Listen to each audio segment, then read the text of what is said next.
and are a new wave band from New York. They formed in 1974. Their first album came out in 1976. They had loads of success, particularly in the UK and in Australia. They were considered a bit of an underground band in the US. They released five more albums before they disbanded in 1982. Their front person and singer Debbie Harry had a solo career for a while with mixed success. In 1999, they reformed and they had a major hit with the single Maria. And they've squeezed out four more studio albums since then, and they're still going. Uh, they're an iconic band. They're sitting on the poppy side of new wave slash punk, and they brought some of the energy and the attitude from punk into the mainstream. Uh, they sound at times like a rocked up version of 1960s girl group music, uh, and that kind of harking back to 60s and even 50s vocal stuff is not unusual for American uh, punk inspired music as well. But they're actually quite varied in sound.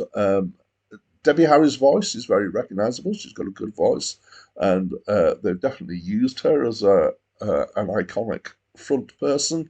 Um, and their music is great, but they also have this added selling power because of having an attractive front person. Um, the the musical backing, can be somewhat unusual because it has quite heavy use of rock organ at times. Hi, my name's Dan. So this was the fourth album by Blondie. It's the first time that I've listened to it as an album as a whole. I do know some of the songs from here because there were a number of hits that came off this album. Let's try and describe it. It's pop rock. There's some emphasis on the rock at times. There's some faster songs which kind of hark back to the kind of punk-edged past of Blondie, particularly "Eat to the Beat" on the last two on the album. There's a couple that are more kind of disco rock, so that includes the classic "Atomic," which is my favourite track on this album. I absolutely love it. And a track that I didn't know called "The Hardest Part," which has a kind of what I think of as a kind of David Bowie style funk. It's this kind of it's from his kind of fashion and fame and tracks like that. There's one track which is a lullaby, which is definitely out of place in my opinion. I guess they're going for variety here. I wasn't convinced it worked very well. And Die Young, Stay Pretty. Quite like it as a track, not come across it before. There's a kind of dub reggae vibe to it, which is, again, it's a thing that they've done in the past, and it's a thing that has a particular connection to punk and to new wave, I would say. Definitely the pop punk end of things.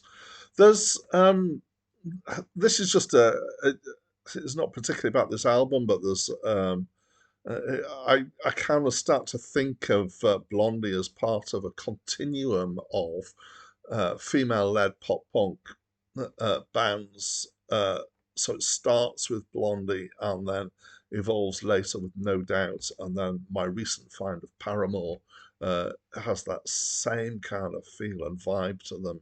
They're all different, of course, but it feels like there's a legacy here that's going on, and that Blondie have set up that legacy. The singing is well, it's Debbie Harry. She's a really good singer. It's really nicely done. The thing that I really noticed on this album was the drums. They're quite central to what's going on here, and they're pretty well done. There's a lot of very fast drumming going on here. I'm kind of learning drums, and I'm listening to it and going, "Oh, I could never do that." I'm interested that the producer for this album is a guy called Mike Chapman.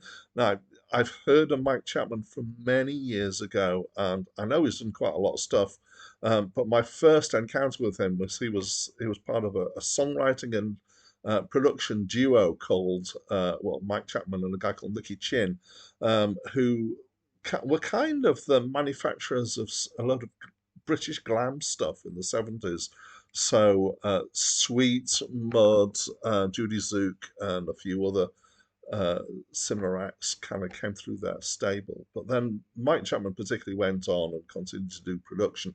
But I guess his kind of pop rock background is, maybe coming to the fore here, that it feels more rock than it does kind of new wave or punk, I guess.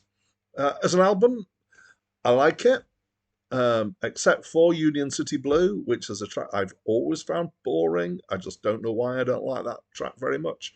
But otherwise, it's a pretty decent album. I do have the context of knowing some of their other albums. I wouldn't say for me that it's as good as either Parallel Lines or what's the other one?